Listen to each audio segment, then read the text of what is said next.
What's up, you guys? It's Ben. So for today's video, I wanted to put myself into your shoes. You've heard about selling on Amazon. You've heard that people are doing it and making quite good money, and you're thinking about doing it yourself. Now, I was in your shoes when I started selling 2 years ago. The amount of information that's out there is insane, okay? There are people talking about product research, selling on Amazon, advertising, PPC, and all these things that you probably never heard of before. So what I thought, it would be a good idea for me to actually take you step by step of how to set up your Amazon business and kind of take it from there. So make sure to get your notepad ready. I'll try and keep this video as short as possible because I understand that some of the other YouTubers take half an hour to make up these videos, and don't know about you, but for me, I lose focus after 20 minutes. So I'll try and keep it short and sweet, and let's get started. Your own business, okay? Now in UK, you have to go on the gov.uk website to set it up. Some people use their accountants. In any other country, I'm pretty sure there'll be a website, government website for you to set up the business as well. And here in UK, it's pretty straightforward. As you can see, I'm here on the gov.uk website, and there is some information that they're going to ask from you in order for that to be set up. As you can see here, you're going to need to give them your town of birth, your full address details, telephone number, national insurance number, passport number, because they want to know who's going to be responsible for that particular company. Then afterwards, once you pay the £12 fee, it will usually take between 3 to 5 working days for you to get all the paperwork in your mailbox. However, make sure that when you are setting up the company and you're putting in all the details, double check them, because all of those information will actually have to be verified by Amazon. So you don't want to make sure that you want to make sure that you don't make any mistakes in this particular part of the process.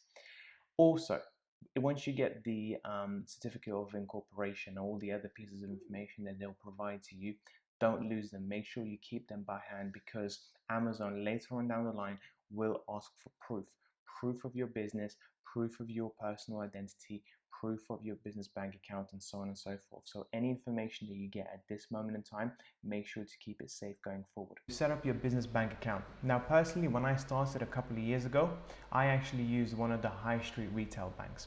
To me, they just come across a little bit more safe, a little bit more stable.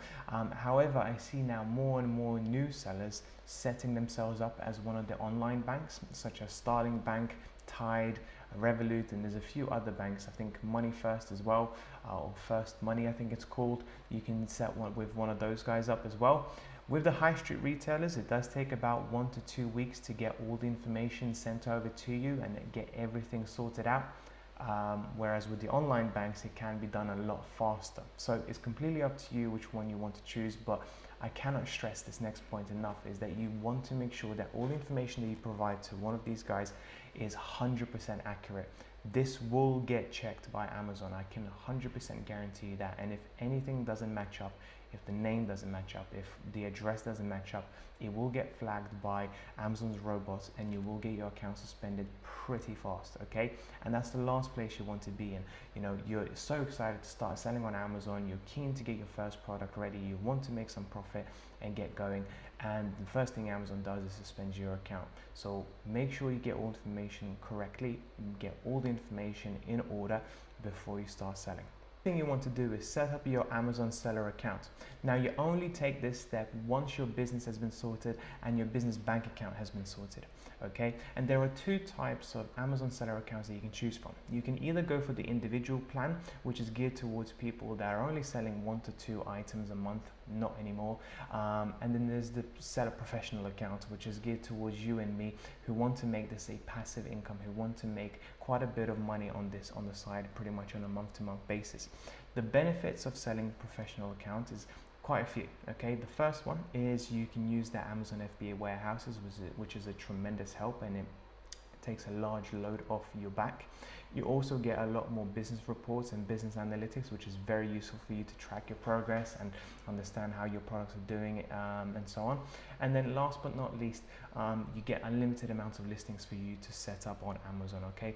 Compared to the individual plan, which you have to pay for every single listing that you create, on the professional plan, you can do as many as you like. Okay, so if you are going to take this serious, I would highly recommend you paying the monthly fee, which on the UK platform is around £25 a month. and setting up the professional seller accounts so you can get started on the right foot immediately. By far the most important step in your Amazon FBA journey is actually the product research. Now I know there is a lot of videos around product research, how to do it correctly, and I'm not going to go into too much detail around it. However, believe me when I tell you, this is going to either make or break your business. The key to this is to find a product that you are happy to source from Alibaba, from China, that you can differentiate, make yourself stand out from the rest of the market. You also have to look at the current market and see whether it's competitive or not competitive. You obviously want to go for niches that are not so competitive so you can easily make sales on the first page. And that is the key, is getting on the first page, because 80% of sales are actually made on the first page and only a small percentage of sales are getting made on the second page, third and fourth.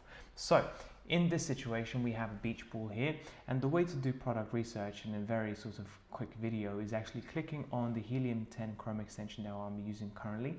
And then this Chrome extension is going to give me a lot of information around the niche. It's going to tell me which products are currently selling on Amazon and which ones are not. It will give me the sales figures, it will give me the price points, it will give me their review count, and pretty much all the information that I need to do my baseline product research. And as you can see with Beach Ball at the moment, it's a great product to potentially source in summer, because a lot of people are, because of the good weather, they want to buy themselves a beach ball to play with, and it's not too competitive with only 111 average reviews. So, and as you can see, a lot of people are actually starting to increase in sales. There's a lot of sales history which is trending on the way up, and revenue is above £1,000.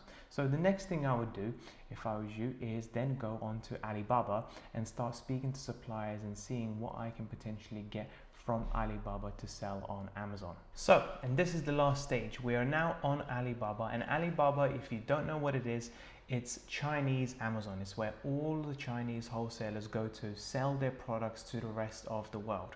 Okay, this is a great marketplace for you to potentially find cheap products for you to source to your potential marketplace. So here we have typed in beach ball, and as you can see, there are 6,677 results for this particular product. And as you can see, there are many different designs, sizes, and also prices for this particular beach ball. So what you want to do is ideally contact a few of them and see what's the best price that you can get for these particular products. So let's just say for this particular example, we're just going to contact 4, okay? And just click on contact supplier. And there you go. Now what we can do is we create a message, pretty much a general message for us to send over to the 4 suppliers asking for a potential quote for the beach balls. And it will be something similar, as simple as this. Hi there, hope you are well. What is the best price you could do for 500 beach balls? I am looking to sell them in UK. See, pretty much simple message for us to now send over to our potential suppliers. Here in this case, there's only 4. However, I would personally recommend to send out to about 20, maybe even 40 suppliers. So you want to make sure you get the best possible price with the best possible supplier. You want to have as much choice as possible for you to choose from, as opposed to just messaging a couple of suppliers. And Alibaba is pretty nice. It's pretty straightforward. You can message a lot of people at one go, and it doesn't make it too difficult for you to speak to many suppliers at the same time. And that's it for today. I hope you found this video useful. If you did please don't forget to like and subscribe. And if you do have any comments or questions at all, please don't forget to comment below. I will try to come back to them as soon as possible. Thank you so much for watching.